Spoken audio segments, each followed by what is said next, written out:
Hashtag brillant, fluide, frappe fort, haletant, parfait, prenant, psychologique, subtil, tragique. Je suis d'accord.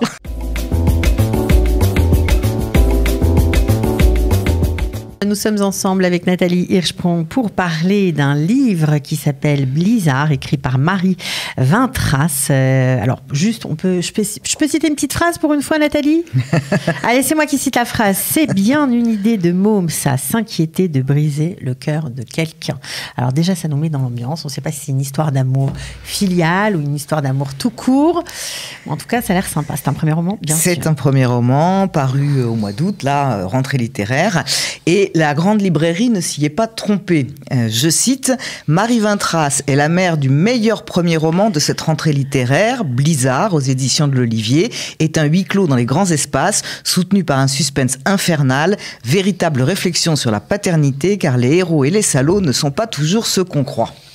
Voilà, c'est sympathique. C'est vrai que les grands froids et les grands espaces, oui, parce que ça se passe en Alaska. Ça se passe en Alaska. Et le web littéraire s'y est pas trompé non plus, et j'adhère complètement. Il y a toute une série de hashtags. C'est carton, quoi. C'est carton. Hashtag brillant, fluide, frappe fort, haletant, parfait, prenant, psychologique, subtil, tragique. Je suis d'accord. J'ai adoré ce premier roman. Alors déjà, on va dire un mot de Marie Vintras, parce que Marie Vintras, c'est un pseudo. Donc tous les lecteurs de Jules Vallès vont immanquablement penser à Jacques Vintras, mais ce choix va bien au-delà parce qu'il nous fait découvrir une femme qui était la secrétaire de Jules Vallès, qui écrivait sous un nom de plume Arthur Vintras. C'était la première femme rédactrice en chef d'un journal en France, grand reporter et aujourd'hui totalement oubliée. Donc notre écrivaine Marie Vintras nous surprend une première fois et ce sera pas la dernière. Donc effectivement, de quoi s'agit-il? Le blizzard fait rage en Alaska. Malgré le vent glacial et la neige tourbillonnante, Bess est sortie avec un petit garçon. Le temps de se pencher, de lui lâcher la main une seconde pour renouer ses lacets. Quand elle se relève, il a disparu, il n'est plus là, il est happé, avalé par la tempête. Donc une course folle commence parce que la mort survient très rapidement dans des conditions aussi extrêmes. Et tous les habitants du village vont se joindre à cette quête pour retrouver ce petit garçon. Ils se connaissent pas forcément entre eux, c'est ça qui est intéressant. Un petit peu, mais comme ça, quoi. Non, pas dans les détails. Ils se connaissent et ce qui est très intéressant dans la construction du livre, c'est que chaque personnage va devenir tour à tour narrateur de l'histoire. Ça, c'est très original. C'est très original et c'est vraiment passionnant puisque on va découvrir qu'ils sont là pour un certain nombre de raisons, pas toutes en Alaska, pas toutes forcément avouables. Donc progressivement, en peu de mots, grâce à cette façon d'avoir présenté les choses, l'auteur dresse des portraits qui s'étoffent et on découvre les faiblesses, les tourments, la noirceur de certains personnages. Du point de vue de l'écriture, moi, ce que j'ai beaucoup aimé, c'est qu'elle ménage ses effets, elle distille les informations au compte-gouttes pour pas perdre son lecteur et pour le surprendre. Alors voilà, ces individus, ils n'ont pas choisi de s'isoler dans ce petit patelin perdu d'Alaska juste pour la beauté des paysages ou l'envie de liberté ou le besoin de vivre dans les grands espaces. Ils ont envie de se faire oublier, quoi. Exactement, ils ont besoin d'oublier et de se faire oublier. Alors ce sont des chapitres de quelques pages seulement, composés de phrases courtes, on verra l'extrait tout à l'heure. En général, le titre du chapitre, c'est le nom du personnage. Absolument, moi je vois qu'elle a fait ses devoirs. Elle a des phrases courtes, des mots tranchants comme une lame, et donc c'est un rythme très très soutenu, hein, j'adhère complètement à ce qu'ils ont dit à la grande librairie. Elle enferme le lecteur dans un huis clos glacial.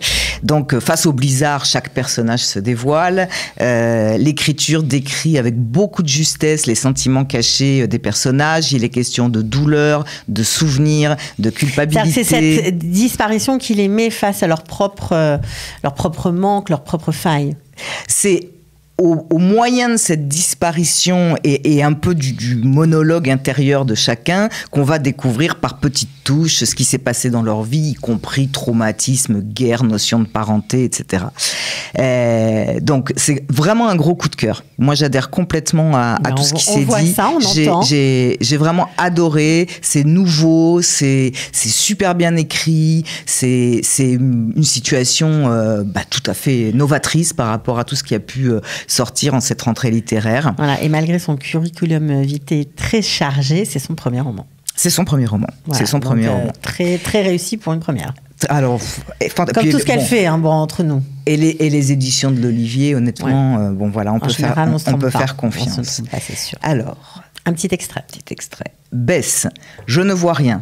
La neige s'envole du sol en tourbillon et lorsque je lève les yeux vers le ciel, c'est une vraie purée de pois. L'air est incolore, comme si toutes les couleurs existantes avaient disparu, comme si le monde entier s'était dilué dans un verre d'eau. Je regrette de ne pas avoir fait plus attention quand Bénédicte essayait de décrire le fonctionnement des blizzards aux petits. J'aurais peut-être su ce qu'il fallait faire, à part ne pas sortir bien sûr, mais ça il est trop tard pour le regretter. Je tourne le dos au vent, appuyé sur ce que je suppose être un rocher, à moins que ce ne soit un ours qui hiberne, ce qui réglerait mon problème. Je ne parviens pas à réfléchir à la conduite à tenir, mais je vais me transformer en bonhomme de neige si je ne bouge pas. Je ne suis pas complètement idiote, je sais dans quel pétrin je me suis fourré. Il faut que je bouge, que je trouve le gosse, ou que je retourne à la maison chercher Bénédicte, même s'il pourrait avoir envie de me décoller les oreilles à grands coups de baffe si je reviens seul. Je ne peux pas rentrer, je ne peux pas lui expliquer. Ce serait trop d'un seul coup. Il est solide, mais il y a des choses qui sont trop dures à entendre. De toute façon, je ne peux pas laisser le petit tout seul. Puisque je ne sais même pas dans quelle direction aller, je vais marcher droit devant moi. C'est ce qu'il a dû faire. C'est bête parfois un gamin, ça fait des trucs sans réfléchir, à l'instinct, même un petit génie comme lui. Alors si je ne réfléchis pas, moi, j'avance tout droit. C'est sûrement ce qu'il y a de mieux à faire. C'est vraiment, on est plongé directement dans l'histoire. On a froid avec eux. Ouais, exactement, c'est vrai, on est gelé. Bon, il faudra le lire sous la couette ou alors avec le chauffage à fond, quoi. Oui, en tout cas, il faut le lire d'une seule traite. Ça se lit très très bien et c'est vraiment un kiff. Bon, superbe. Alors, si vous cherchez un livre pour pourquoi pas la fin de semaine ou la semaine prochaine, eh bien Blizzard, ça me paraît un bon choix. Alors, ça c'était pour le roman. Évidemment, la librairie continue, est ouverte, tout se passe très bien.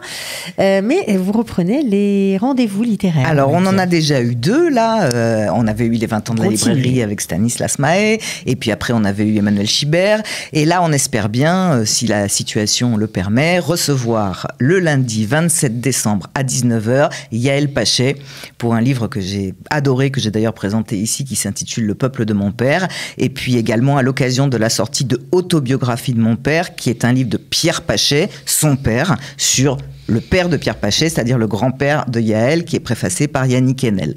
Donc, si tout va bien, ce sera le 27 décembre à 19h, et comme d'habitude, il faut réserver, apporter son masque et son passe-vert. Voilà, sous réserve qu'il n'y ait pas de souci pour elle, en tout cas, de pouvoir atterrir en Israël. Tout à fait. C'est un petit peu compliqué pour les touristes. On espère que ça pourra elle a de la famille, elle a sa fille en Israël, donc normalement, ça devrait je salue au passage, voilà. Louise, donc j'espère que tout va bien se passer. On espère pour vous et pour eux aussi. Bon, alors on se retrouve la semaine prochaine ? Avec plaisir. Parfait.